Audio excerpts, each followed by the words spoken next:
What's going on, everyone? It's your boy Ethan. Hope you're having a great day. Welcome to another video.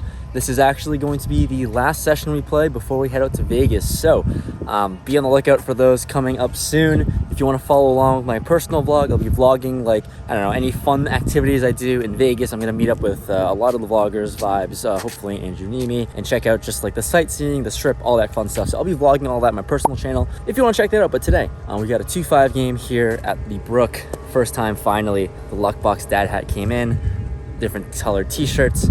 Let's try to run this up. We haven't had a losing session so far in the merge so far. Wish us luck. Let's hop into the action and try to run it up. We actually find ourselves in a 2-5-10 with an under the gun mandatory straddle. So first hand in, we pick up ace-9 offsuit on the big blind, and there is a mandatory straddle, obviously. Playing 5-handed, there is a button and small blind limp. Onto me, definitely going to put in a raise, so I size to $60. Action folds around to the button player, who decides on a call for $50 more. He's sitting with about $300 in his stack. Heads up, the flop is pretty damn good. Starting off hot with a 10-9-9 flop. With trips, top kicker, I put in a c-bet of $40, just obviously a dream flop for us. He thinks about it and, does something even more special, puts in a raise to $100.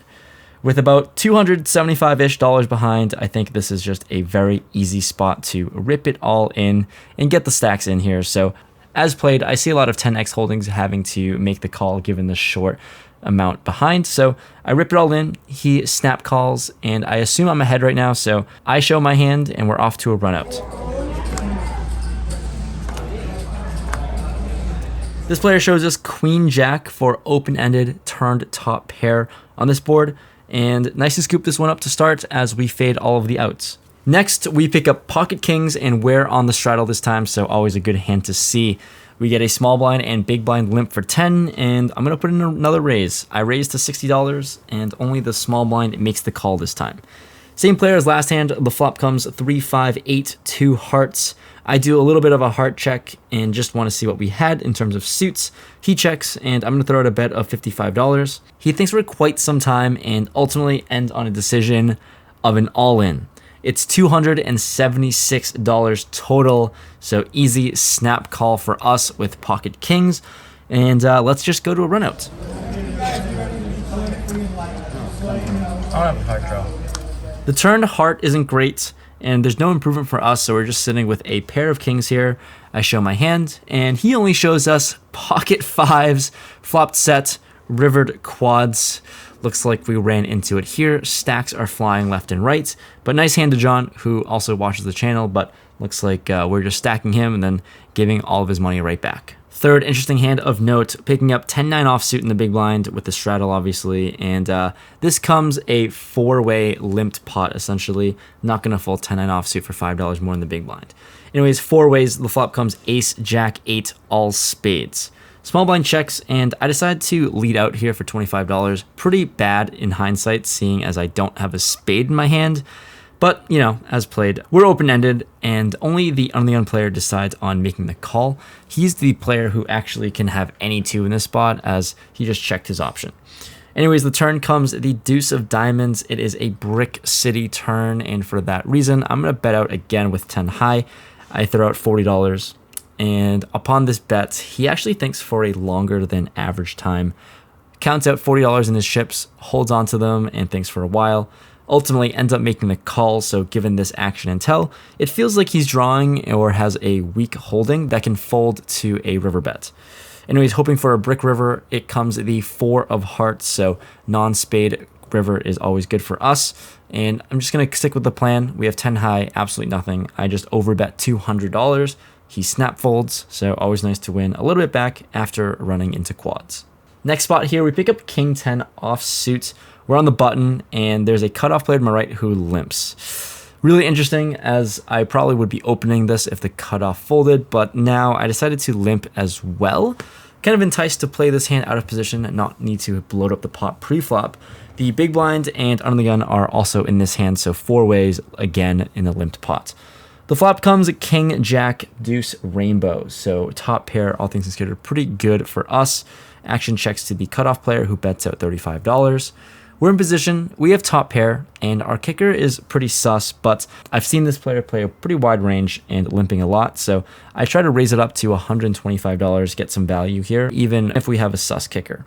Anyways, action folds back to him, and he makes the call fairly quickly. The turn is now a deuce, so pretty bad as our 10 kicker doesn't play anymore, and even worse, he jams his whole stack in there. It's about $300 total, about the size of the pot, and now we're in a pretty tough spot between a rock and a hard place. If we call here, we're simply just hoping for a chop as our kicker doesn't play, or we're hoping he has a hand like Queen 10 for open-ended and Queen high, but we have a 10 in our hand ourselves, so in this instance, I think it's pretty close, and considering we block the draws that he may have, I think about the past hands that I've seen him play before, and I remember that he actually limped ace-king suited pre-flop. So I guess given that action, he's certainly capable of having ace-king or king-queen here, which is really unfortunate. So facing this action where at best I'm just hoping for a chop to put $300 in and get half the pot, I decided to just let my hand go and fold top pair here. Doesn't seem like a good spot to put money in, hoping for a chop, and guess we're just moving on. Following that hand, picking up Queen 7 of clubs on the button, there is a +1 player who limps, and from what I've seen so far, he certainly plays a wide range, and it seems like this is one of his first times playing poker. Anyways, Queen 7, gonna widen it out when we're in position. I raise it up to $50, hoping to play in position against this player, and it happens. +1 makes the call, and everyone else folds. So we're going heads up to a flop, which comes 10-8-3, 2 clubs. Got an over, backdoor, straight draw, and obviously the flush draw. He checks with about $250 in his stack, so I throw out a bet of $35, and he actually ends up check raising to a 125. Check raising with 125, about half of his stack, and I guess we're just gonna gamble here in this spot. Didn't raise Queen 7 of clubs to fold with a flush draw. We rip it all in, expecting him to call all the time, and he does make the call. We're off to a run out. Let's try to improve.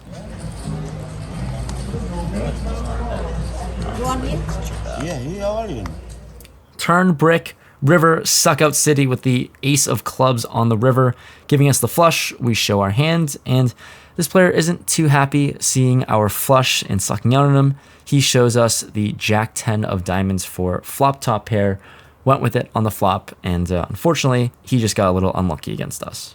Next spot we go with ace-8 offsuit in the big blind, and it's a 5-way limp spot pre-flop, so not a whole lot to talk about. Once again, putting in $5 and seeing what happens. Anyways, the flop comes 10-9-4 all spades. With the ace of spades in hand, let's rep it. We're out of position. We also have some backdoor straight draw possibilities, but I throw out a bet of $35 to see what goes on, and we get some action as the onion and button player make the call. Interesting note, both players are pretty deep with about $1,000 in their stack, so we can actually bluff this time.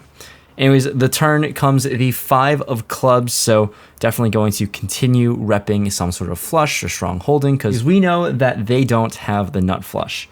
So going to be firing on 3 barrels if we do brick out on the spade draw. I throw out a pot size bet of 175.